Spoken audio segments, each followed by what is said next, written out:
দুইটা প্রেসক্রিপশন দিছেন। আর এই আমল যদি নবীজি এবং নবীজির উম্মত ইমানদাররা পালন করে, তো আল্লাহ তাআলা ওয়াদা দিছেন ওই ব্যক্তি এবং সমাজ পরিবার সর্বত্র দেশ জাতি গোষ্ঠী সম্প্রদায় সবার মাঝ থেকে এই দুই আমলে যদি যত্নবান হয়, তাহলে সমস্ত অশ্লীলতা, নির্লজ্জতা, বেহায়াপনা, অসভ্যপনা, সমস্ত অশ্লীলতা এবং যাবতীয় মন্দ গুনাহ, পাপ, অপরাধ একেবারে সমূলে বিনাশ হয়ে যাবে।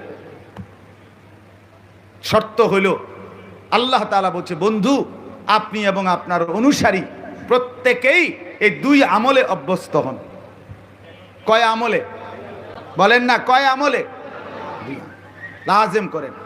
এই পিছন থেকে ওই মাথা পর্যন্ত, ডান দিক থেকে বাম দিক পর্যন্ত, অর্থাৎ যে নিজেকে পরিচয় দিবে মুসলমান, যে নিজেকে পরিচয় দিবে মুমিন, তার মধ্যে এই দুই সিফাত লাজেম, বাধ্যতামূলক, প্রতিদিন নিয়মিত থাকা চাই, থাকা চাই। এই দুই সিফাত, দুই গুণ আল্লাহ তাআলা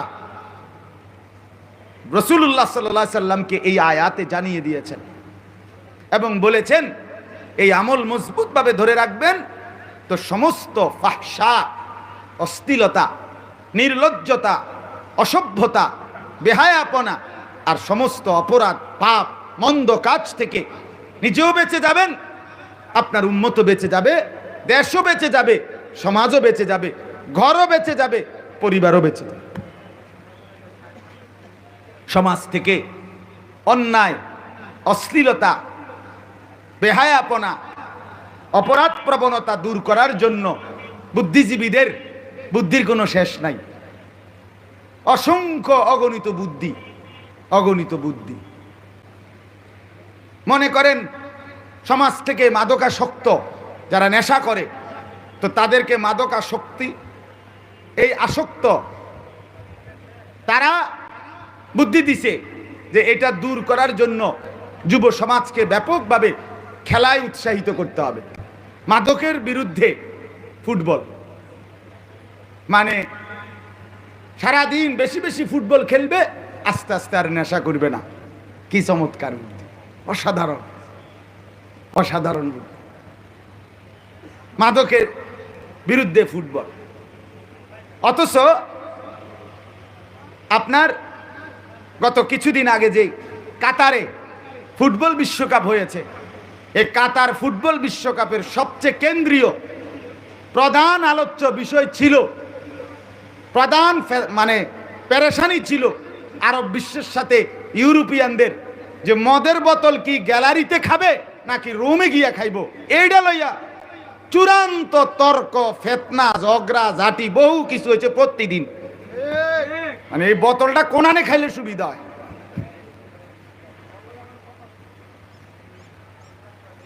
বুঝেন নাই কথাটা? কেউ বুদ্ধি দিছে যে না, শুধু নির্দিষ্ট হোটেলে ওইখানে গিয়া খাইতে হবে, খেলার যে 1.5 ঘন্টা আগে দরকার হলে বালতি বইরা খাইয়া আইয়া লইতে হবে আগে আগে, একবারে মাঠে খাওয়ান যেত না। কেউ কাউন্টার সিস্টেম করে দিছে জায়গায় জায়গায়, বুথ, এটিএম বুথের মতো, যে ওইখানে গিয়ে দৌড় দিয়ে খাইয়া আবার আইয়া লাইবেন মাঠে। কিন্তু মাগার মদের বোতল থেকে বিচ্ছিন্ন খেলা হবে না। আপনি খবর নেন,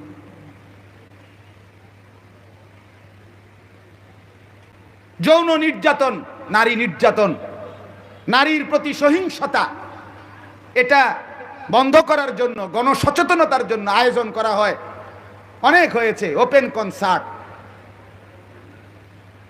নারী পুরুষ ছেলে মেয়ে হাজার হাজার একসাথে একসাথে একই জায়গায় একই খোলা মাঠে নাচবে, গাইবে, লাফাইবে, আর শিল্পীরা বলবে নারীর উপরে নির্যাতন করবেন না। তো লগে জিজ্ঞা খারারি জিজ্ঞা কিতা,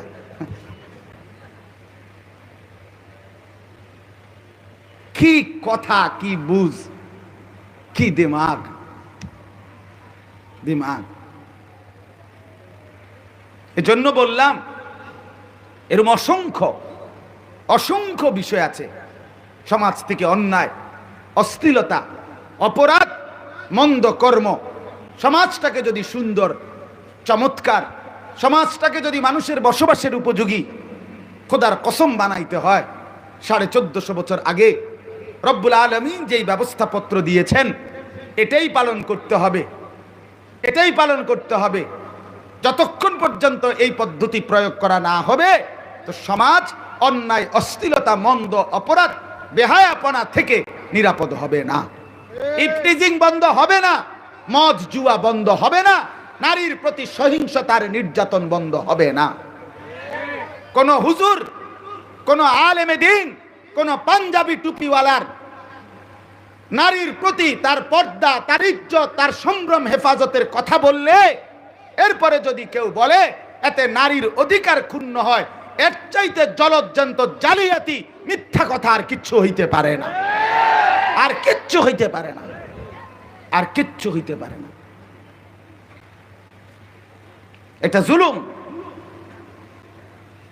বরং সৃষ্টিকর্তা যিনি বানিয়েছেন, আসমান জমিন যিনি বানিয়েছেন, নারী পুরুষ যিনি বানিয়েছেন, পৃথিবী যিনি বানিয়েছেন, তিনি সবচেয়ে ভালো জানেন কল্যাণ কিসে, অকল্যাণ কিসে। কল্যাণ আসবে কিভাবে, অকল্যাণ দূর হবে কিভাবে, সেটা আল্লাহ তাআলার চাইতে ভালো কে বলতে পারবে। অতএব সম্মানিত হাজিরিন, আমি আপনাদের কাছে, মনে করেন কেউ শুনলো না আর কি আমগো কথা, হুজুরদের কথা, কোরআনের কথা কেউ শুনলো না, কোনো অসুবিধা নাই। কোরআনুল কারীম এমন নিয়ামত, ইসলাম সেই দৌলতের নাম, ইসলাম সেই ধর্মের নাম। গোটা পৃথিবীর কেউ যদি স্বীকার নাও করে তাইলেও খোদার কসম ইসলামই সত্য, কোরআনই সত্য, কোরআনই সত্য।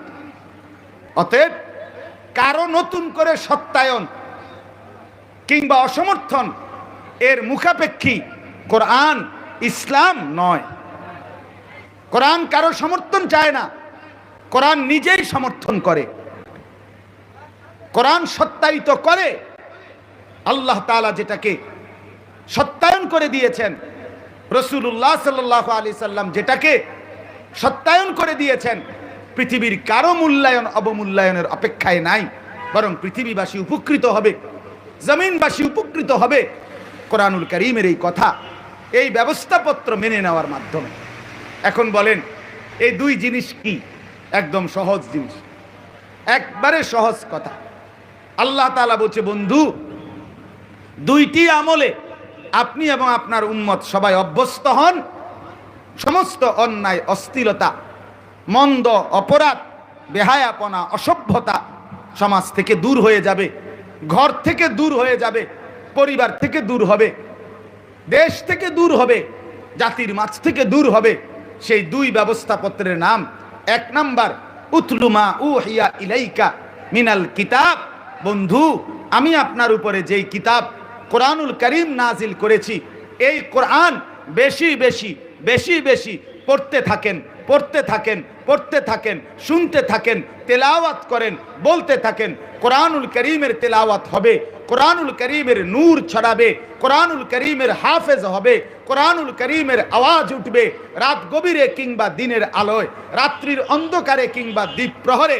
রব্বুল আলামিন বলেন, আমি ওয়াদা করছি অন্যায়, অশ্লীলতা, অসঙ্গতি সব দূর হয়ে যাবে, সব দূর হয়ে যাবে। উতলু মা উহিয়া ইলাইকা মিনাল কিতাব।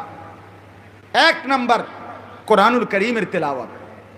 এক নাম্বার কি বলেন না, সবাই বলেন, কোরআনুল কারীমের তেলাওয়াত। দুই নাম্বার ওয়া আকিমিস সালাহ, 5 ওয়াক্ত নামাজ। আল্লাহ তাআলা বলেন, বন্ধু প্রত্যেকটা ইমানদারকে শতভাগ 100 স্কুলে পড়ে না কলেজে পড়ে এটা দেখার বিষয় না, যেখানে ইচ্ছে সেখানে পড়ুক, সেটা পরের কথা, অন্য বিষয়। কিন্তু কোরআনুল কারীম পড়তে হবে তাকে মুসলমান পরিচয় দিবে। যে বলবে আমি মুসলমান, যে বলবে আমি মুমিন, তাকে 100 শতভাগ কোরআনুল কারীম তেলাওয়াত করা চাই। আর দুই নাম্বার ওয়া আকিমিস সালাহ, 5 ওয়াক্ত নামাজ। 5 ওয়াক্ত নামাজে আপনি আপনার উম্মতের এবং আপনি নিজে প্রত্যেককে অভ্যস্ত করেন কোরআনুল কারীমের তেলাওয়াত আর নামাজ, এই দুইটা আবার যদি একসাথ করেন তো নামাজের মধ্যেই কোরআন তেলাওয়াত। তো নামাজ বললে কোরআন তেলাওয়াত এটার মধ্যে এমনিতেই ঢুকা থাকে। এইবার আল্লাহ বলেন ইন্নাস সালাতা, নিশ্চয়ই নামাজ, যার মধ্যে কোরআন তেলাওয়াতও অন্তর্ভুক্ত আছে, এটা তানহা আনিল ফাহশাই ওয়াল মুনকার, সমস্ত অশ্লীলতা এবং মন্দ গুনার কাছ থেকে বিরত রাখে। ওয়ালা যিকরুল্লাহি আকবার, আল্লাহ বলে স্মরণ রেখো বান্দা, বন্ধু মনে রাখবেন আল্লাহর স্মরণ, আল্লাহর স্মরণ পৃথিবীতে যত আওয়াজ, যত উচ্চারণ, যত আচরণ, সব কিছুর চাইতে আল্লাহর স্মরণ যেটা, আল্লাহর জিকির যেটা, আল্লাহর নাম যেখানে, সেটাই আকবার, সেটাই বড়, সেটাই শীর্ষে, সেটাই উচ্চ, সেটাই সুউচ্চ মর্যাদায় অধিষ্ঠিত।